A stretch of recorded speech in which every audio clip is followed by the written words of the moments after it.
ప్రకృతి నేస్తాలైన శ్రీరుద్ర వారి మట్టి గణేశ విగ్రహాలు ఇప్పుడు అన్ని రత్నదీప్ స్టోర్స్ లో లభ్యం. త్వరపడండి. నమస్తే, నేను Keshav. Welcome to Suman TV. ఏదైనా ప్రమాదం జరిగినప్పుడు కానీ, విపత్తు వచ్చినప్పుడు కానీ స్పందించే హృదయం చాలా ముఖ్యం.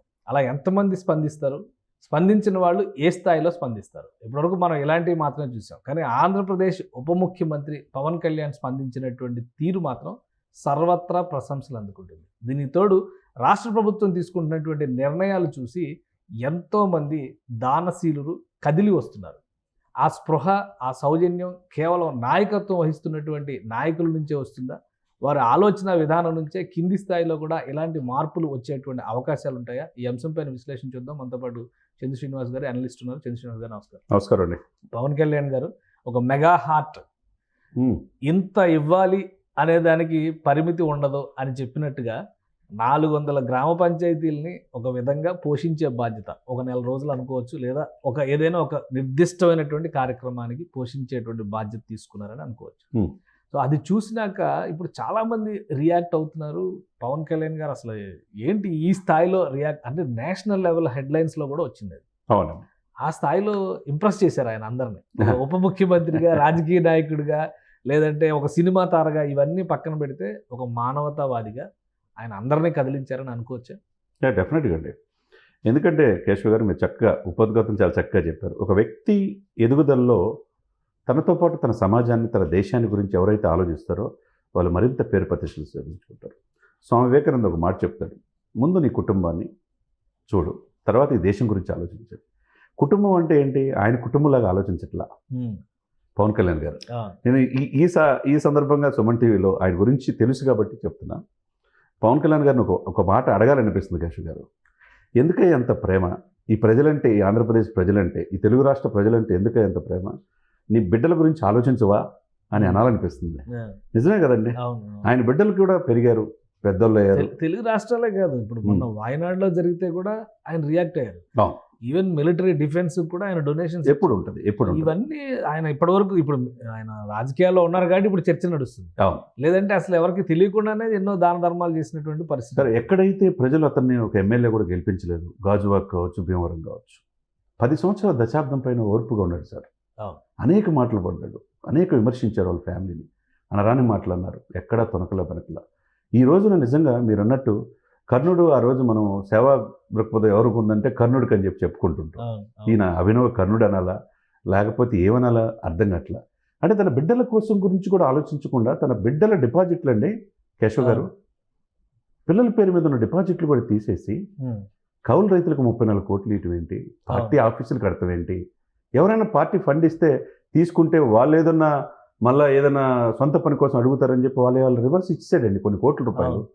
అంటే ఎక్కడ కూడా ఏంటంటే ఒకళ్ళకి ఆయన సంపాదించిన దాంట్లో 10 మందికి చేయాలని అనుకున్నాడు తప్పితే, అంటే ఇక్కడ చూస్తుంటే మెగాస్టార్ వేసిన బాట చిరంజీవి గారిని చూసి నేర్చుకున్న ఆ పవన్ కళ్యాణ్ ఎదిగిన తీరు చూస్తే అన్నకు మించిన తమ్ముడు అయిపోయాడు. ఇప్పుడు తండ్రికి మించిన కొడుకు రామచరణ్ ఎలా అయ్యాడో, గ్లోబల్ స్టార్గా ఎదిగాడో, ఈరోజు అన్నకు మించిన తమ్ముడుగా అటు సినిమాల్లో చేసినా, ఇటు రాజకీయాలు చేసినా, ఏది చేసినా 100% క్లారిటీతో ఉన్నాడు. ఈరోజు ఎన్ని అవమానాలు ఎదుర్కొన్నా ఈ రోజున ఆయన నిలబడ్డాడంటే వాళ్ళ బిడ్డల గురించి కూడా ఆలోచించడంటే ఆంధ్రప్రదేశ్ ప్రజల కోసమే కాకుండా తెలుగు రాష్ట్ర ప్రజల కోసం, ఈ దేశం గురించి ఆయన ఆలోచిస్తున్నాడు అనుకోవాలి. ఎక్కడ వాయనాడు జరిగినా, ఎక్కడ కేరళలో జరిగినా, ఎక్కడ ఢిల్లీలో సైనికులు జరిగినా, ఏది చూసినా, ఒక మత్స్యకారులు కావచ్చు, లేకపోతే విశాఖపట్నం అక్కడ చూశారు కదా మనం, ఉత్తరాంధ్రలో ఉద్దానం లాంటి సమస్యలు అంటే దశాబ్దాల తరబడి అనేక ముఖ్యమంత్రులు ఈ రాష్ట్రాన్ని పరిపాలించారు. వాళ్ళు ఎవరికి లేని విధంగా ఆయన చూపించిన చొరవ, లండన్ నుంచి డాక్టర్లు పిలిపించారు. ఒకటంటే ఆయన ఉప ముఖ్యమంత్రిగా ఉన్నప్పుడు, పంచాయతీరాజ్ శాఖ ఆయన చేతిలోనే ఉన్నప్పుడు, ఆ శాఖ నుంచి వస్తాయి కదా ఒక 2-3 వేల కోట్లు రిలీజ్ చేయడానికి అవకాశం ఉంటుంది. మరి 2 కోట్లు 3 కోట్లు కాదు, 2-3 వేల కోట్లు రిలీజ్ చేయడం, రిలీఫ్ మెజర్స్ కింద రిలీజ్ చేయడానికి అవకాశం ఉంటుంది. చేయొచ్చు. మరి గత ప్రభుత్వం ఆ పని చేసింది, అది చేసి వాళ్ళు చేసినట్టు ఫీల్ అయ్యేవాళ్ళు, వాళ్ళు సొంత డబ్బులు రూపాయి అవి కూడా ఎంత ఖర్చు అయినా క్లారిటీ లేదు. ఇప్పుడు ఆల్రెడీ చెప్తున్నారు కదా, బుడమేరు ప్రొటెక్షన్ కోసం 500 కోట్లు ఇస్తే అది పక్కదారి పట్టిందని. పక్కదారి పట్టి ఎగ్ పప్పులకి అయితే చాలా అయిందండి సార్ 5 సంవత్సరాల్లో. సరే ఏదైనా కానీ వాళ్ళు ఏంటంటే వాళ్ళ డబ్బు సొంత డబ్బుగా, ప్రభుత్వ డబ్బుని గత పాలకులు చూసేవాళ్ళు. ఈయన మాత్రం ప్రతి రూపాయికి కస్టోడియన్ మనం, ఈ ప్రజల ఆస్తులకి అకౌంటబిలిటీ ఉండాలనే పారదర్శకత ఉన్నాడు కాబట్టి ఈరోజు ఆ మెగా ఫ్యామిలీకి అదేమో తెలియదు కానీ వాళ్ళకే ఇది అసలు దాన ధర్మం. మెగా ఫ్యామిలీ అంతా కలిపి చూస్తే ఎంత ఇచ్చినట్టు? దాదాపు 8,25,00,000 ఇచ్చారు సార్. ఓకే. అంటే మెగాస్టార్ చిరంజీవి గారు ₹1,00,00,000, ₹50,00,000 తెలంగాణకి, 50,00,000 ఆంధ్రకి. ఆంధ్రాకి. రామ్ చరణ్ గారు మళ్ళీ వ్యక్తిగత ఆయన 50,00,000 ఆంధ్రకి, 50,00,000 తెలంగాణ, అంటే 2 కోట్లు. ఈయన 1 కోటి ఆంధ్రప్రదేశ్కి, 1 కోటి తెలంగాణకి, వీటితో పాటు 400 గ్రామ పంచాయతీలకు 400 లక్షలు అంటే 4 కోట్లు. అప్పుడు 8 కోట్లు అయినాయి. ఈ 8 కోట్లతో పాటు సాయి ధర్మతేజ ఆల చూస్తా పెరిగినవాడు, ఆయన స్ఫూర్తిగా పొందినవాడు. 20 లక్షలు, చెరువు 10 లక్షలు 2 రాష్ట్రాలకి వీటితో పాటు అమ్మ అనాథ శరణాలయం, అమ్మ వసతి గృహం అని విజయవాడలో ఉంది. ప్రతి సంవత్సరం ఆయన 10 లక్షలు ఇచ్చి చేస్తుంటాడు. దానికి ఒక 5 లక్షల రూపాయలు ఇచ్చాడంటే మెగా ఫ్యామిలీ యొక్క డొనేషన్ ఈ వరదల్లో 8,25,00,000 అంటే ఇంకా ఎవరు లేరా? ఈ మెగా ఫ్యామిలీ డొనేషన్ లో అల్లు అర్జున్ డొనేషన్ కలపొద్దా? అంటే ఇక్కడ అల్లు అర్జున్ అనేది ఆయన స్వగతంగా సొంతంగా ఎదగాలని అనుకుంటున్నాడు. ఆయన విషయం పక్కన పెట్టండి. ఇక్కడ మెగా ఫ్యామిలీని చూద్దాం. మెగా ఫ్యామిలీనే మాట్లాడుకుందాం. 8,25,00,000 అంటే ఈ దేశ చరిత్రలో ఇంతకంటే 10 ఆస్తిపరులు ఉన్నారు ఇండస్ట్రీలో.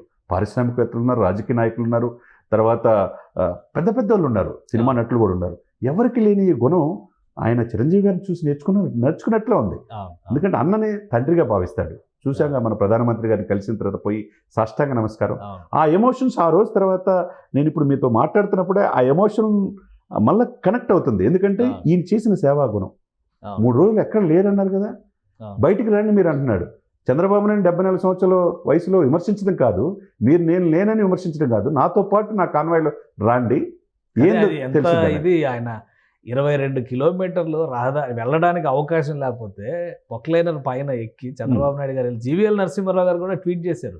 ఈ వయసులో ఆయన అంత దూరం అసలు ఎలా ప్రయాణం చేశారు దాని మీద అంటే ఆ కన్విక్షన్ అనేది కనబడుతుంది చాలా క్లియర్గా.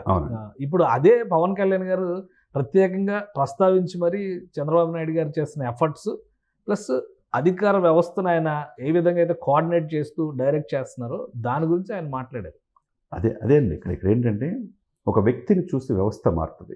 వ్యవస్థని ఈరోజు ప్రేరేపించి తన అభిమానులు కూడా బర్త్డే చేసుకోకుండా లక్షల రూపాయలు డొనేట్ చేస్తున్నారు సార్. దేనికోసం? ఈ యొక్క సీఎం సహాయ నిధికి. జనసేన కార్యకర్తలు పిఠాపురం నుంచి చూసుకోవచ్చు, ఉత్తరాంధ్ర నుంచి చూసుకోవచ్చు, ఎక్కడికక్కడ వాళ్ళు డబ్బులు పోగు చేసి.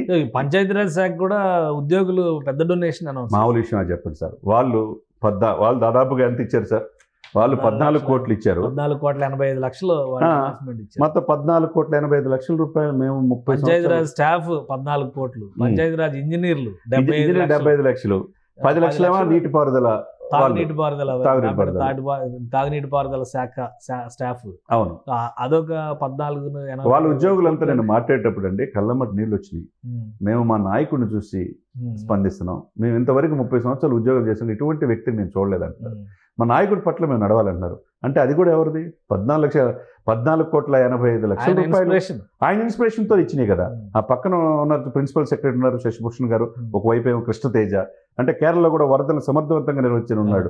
ఎంత సిస్టమేటిక్గా సార్, ఎంత టీము. ఈయనకి బలం ఏంటంటే మంచి టీమును సెలెక్ట్ చేసుకున్నారు.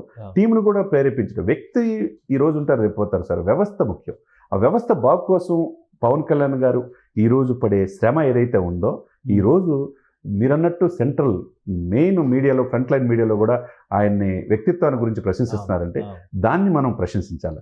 నేటి తరం నాయకులు ఆయన స్ఫూర్తిగా తీసుకోవాలా. ఎవరైతే విమర్శనవాదులు, లౌకికవాదులు ఎవరైతే ఉంటారో, వ్యక్తిగత విమర్శలు చేసేవారు, ఇంట్లో కూర్చొని సోషల్ మీడియాలో మాట్లాడి, రోజా ఏమంటుందండి, మాజీ మంత్రికి చేసిన రోజా, ఆమె ఆడుకుందాం రానే దాంట్లో 1000 కోట్ల కుంభకోణం అంట. రేపు మాపు ఆమె కూడా ఏమైందో తెలియదు. ఆమె ఇంట్లో ఉండి హనీమూన్కి వెళ్ళావు, ఎక్కడున్నావు పవన్ కళ్యాణ్ అంటది. లోకేష్ ఫీల్డ్లో ఉండి మంగళగిరిలో పనిచేస్తూ ఉంటే హైదరాబాద్ నుండి ఏం చేస్తున్నావు అంటది. విమర్శించడం చాలా తేలికండి, కానీ మీరు విమర్శించేటప్పుడు ఎదుటి వాళ్ళు ఏంటి అనేది కూడా ఆలోచించుకోవాలా. కానీ అలా విమర్శలు పక్కన పెడితే ఈ నిర్ణయాలు, ఈ వితరణ ఇవ్వాలి అనేది పవన్ కళ్యాణ్ గారు ఇంత పెద్ద అమౌంట్ అనౌన్స్ చేయడం, సీఎం రమేష్ గారు ₹1,00,00,000 అనౌన్స్ చేయడం, ప్రభాకర్ రెడ్డి ఎంపీ ప్రభాకర్ రెడ్డి గారి ఫ్యామిలీ ₹1,00,00,000 అంటే రాజకీయ పార్టీల నాయకులు కూడా ఫస్ట్ టైం ఇండివిజువల్గా అనౌన్స్మెంట్లు చేశారు. రాజకీయ నాయకులు కదిలించేటట్టు చేశారు. అంటే ఈ ప్రకృతి విలయం అలా చేసింది సార్. అదే సమయంలో మాజీ చీఫ్ జస్టిస్ ఎన్వి రమణ గారు కూడా 2 రాష్ట్రాలకి 10 లక్షలు లప్పున పెద్ద డొనేషన్స్ పరంగా చూస్తే పవన్ కళ్యాణ్ మెగా ఫ్యామిలీ ఇచ్చిన, మీరు చెప్పినట్టుగా 8,25,00,000 తర్వాత మళ్ళీ ఈనాడు ఫ్యామిలీ రామోజీరావు గారు 5 కోట్లు. 5 కోట్లు పెట్టి వాళ్ళు ఫండ్ రైజ్ చేస్తున్నారు. వాళ్ళు ఎప్పుడు చేస్తారు సార్. ఎప్పుడు చేస్తారు. మనం గతంలో కూడా చూసాం, కర్నూలులో కూడా వరదలు వచ్చినప్పుడు కూడా ఇల్లు కూడా నిర్మించి ఇచ్చారు. వాళ్ళు ట్రాన్స్పరెన్సీ. వాళ్ళ తర్వాత మళ్ళీ భువనేశ్వర్ గారు హెరిటేజ్ ఫుడ్స్ నుంచి 2 కోట్లు, ప్రభాస్ గారు 2 కోట్లు, 2 రాష్ట్రాలకు చెరువు కోటి 2 రాష్ట్రాలకు చెరువు ₹1 ఇచ్చారు. ఇక ₹1 అంటే చాలా మంది ఇచ్చారు. మహేష్ బాబు కావచ్చు, తర్వాత అన్నపూర్ణ స్టూడియోస్, అక్కినేని నాగార్జున కాదు కానీ అక్కినేని ఫ్యామిలీ నుంచే అనౌన్స్ గ్రూప్ నుంచి అన్నారు. వాళ్ళు ₹1 వాళ్ళు ఇచ్చారు. సో ఇట్లా చాలా మంది వచ్చారు. అలాంటి చంద్రబాబు నాయుడు గారి దగ్గర కూడా చాలా భారీ సంస్థల ప్రతినిధులు, వాళ్ళ ఫౌండర్స్ క్యూ కడుతున్నారు, మేము డొనేషన్స్ ఇస్తాం అనేటువంటి రీతిలో. సో ఇదంతా కూడా నాయకత్వంలో ఉన్నటువంటి క్రెడిబిలిటీ, వాళ్ళ మీద ఉన్నటువంటి ట్రస్ట్. బాలకృష్ణ గారు ₹1 ఇచ్చారు, వీళ్ళు ₹1 ఇచ్చారు. సినిమా ఇండస్ట్రీలో అయితే ఆల్మోస్ట్ పెద్ద హీరోలు అందరూ ఎప్పుడు లేని విధంగా స్పందించారు. ఆ రాష్ట్రానికి ఒక 50 లక్షలు, ఈ రాష్ట్రానికి ఒక 50 లక్షలు, జూనియర్ ఎన్టీఆర్ అనౌన్స్ చేశారు. ఇప్పుడు చూడండి, పవన్ కళ్యాణ్ గారు ప్రకటించిన ₹1 తెలంగాణ నేను స్వయంగా రేవంత్ రెడ్డి గారిని కలిసి ఇస్తానంటున్నాడు. అంటే హైడ్రా చేస్తున్న పనిని అప్రిషియేట్ చేస్తా, ఆ యొక్క ఎలా చేయాలో ఏపీకి కూడా ఇంప్లిమెంట్ చేసుకుంటా, మన చెరువుల్ని, మన ప్రకృతిని, మన పార్కుల్ని కాపాడుకుందాం అనే ఇదిలో రేవంత్ రెడ్డి, అంటే ఇక్కడ పార్టీల చుట్ల చూడండి, ఇక్కడ వ్యవస్థను నడిపే నాయకుడు ఇప్పుడు రేవంత్ రెడ్డి గారు ఎలా ప్రశంస పొందుతున్నారో అందరి చేత, స్వయంగా వెళ్ళి కలిసి ₹1 ఇస్తున్నాడు. ఇది రాజకీయాలు కావాల్సింది. అంటే కక్షలు కార్పణ్యాలు కాదు సార్. ప్రజలు ఇబ్బందులు పడినప్పుడు స్పందించే హృదయం కావాలి. అది మెండుగా మెగా ఫ్యామిలీ. వైఎస్ఆర్సీపీ కూడా ₹1 అనౌన్స్ చేసింది కదా, ₹1 అనౌన్స్ చేసింది. కేశవ్ గారు మీరు కూడా తెలియదు సార్, 2 లక్షల వాటర్ బాటిల్స్ ఇస్తామని చెప్పారు. ఇప్పుడు పార్టీకి ఫండ్స్ చాలా ఇస్తాయి. ఆయన పార్టీకి ఎన్ని ఫండ్స్ వచ్చినాయి, ఎన్ని విదేశాల నుంచి వచ్చినాయి మీకు కూడా తెలుసు. ఎలక్ట్రల్ బాండ్స్ లిస్ట్ లో వచ్చినాయి కదా, వచ్చినాయి కదా సార్. దాంట్లో నుంచి ₹1 దేనికి సరిపోతాయి సార్? దేనికి సార్? దేనికి ఉపయోగం? ఆయన సంస్థల సొంత డబ్బుల నుంచి తీసినప్పుడు, సొంత వ్యాపార సంస్థల నుంచి తీసినప్పుడు శభాష్ అంటారు. అదేం కాకుండా నువ్వు పార్టీ నుంచి ఇచ్చేది ఉపయోగం ఏంటండి?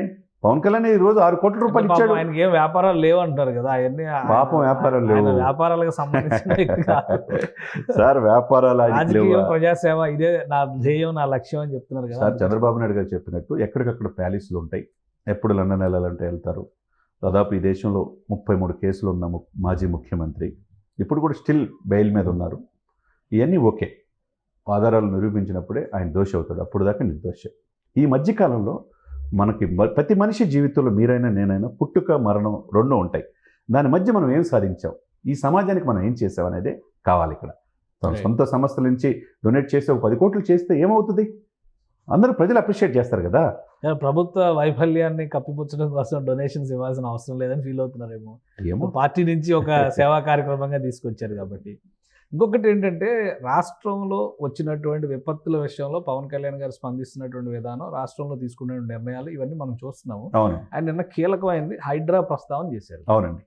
ఇప్పుడు బృహత్తర బాధ్యత పర్యావరణ శాఖ మంత్రిగా అడవులు పరిరక్షణ, ఇప్పుడు పంచాయతీరాజ్ గ్రామీణాభివృద్ధి అంటే కూడా చాలా ఈ చెరువుల వ్యవస్థ మొత్తం కూడా గ్రామాల పరిధిలో కంప్లీట్ ఇంటర్లింక్ అయి ఉంటుంది. ఇప్పుడు పవన్ కళ్యాణ్ గారి రోల్ చాలా క్లియర్ అవుతుందా? ఇక్కడ ఇంకా బాధ్యత పెరిగేటువంటి స్కోప్ ఉందా? ఈ విపత్తు తర్వాత యంత్రాంగాన్ని ఎలా నడిపించాలి, దీనికి ఒక డైరెక్షన్ ఇస్తారు? డెఫినెట్గా అండి. ఉభయ రాష్ట్రాలు ఒక ఆలోచన వచ్చింది. ఏదైతే రేవంత్ రెడ్డి గారు తీసుకుంది, ఈ విపత్తు నుంచి నెక్స్ట్ జనరేషన్ మన బిడ్డలకి మంచి ఆక్సిజన్ ఇచ్చాలి, మంచి వాతావరణం ఇవ్వాలి, మన చెరువులు, మన సరస్సులను కాపాడుకోవాలని ఆలోచన చేశాడా.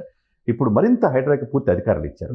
3500 చెరువుల బాధ్యత కూడా హైడ్రాకి అప్పచెప్పేశారు. ఎక్కడ ఆక్రమణకు గురైతే నోటీసులు ఇచ్చేసి కొట్టేసామన్నారు.